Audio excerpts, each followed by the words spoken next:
ดอกไม้ปานหอมขนาดต้นไม้ใบหญ้าเลาะภูเลาะพามื้อนี้นะ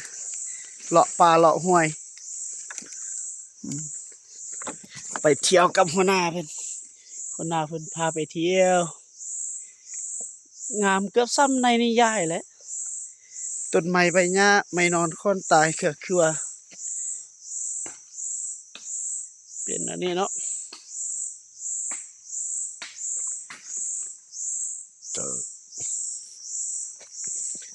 หัวหน้าเพิ่นตัดไม่รัก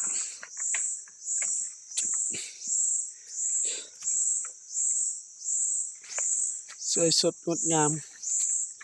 งามหลายธรรมชาติ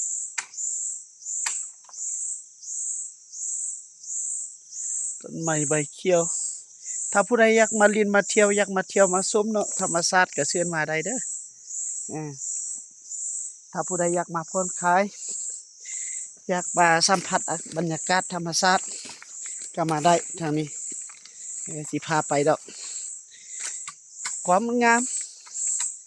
สวยสดงดงามธรรมชาติ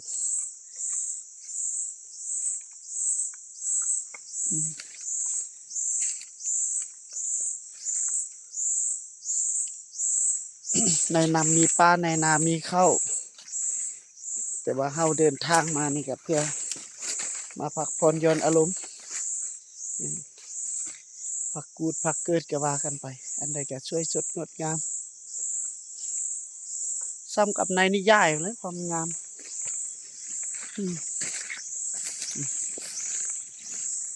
งามได้พี่น้องนำไหลใส่เย็นอีกสุดยอดเลยปูปลานาน้ำโอ้มีกระปูอีกเด็กกระปูพี่น้องเห็นบ่กระปูอยู่ในน้ำมันเนี่ยทันปู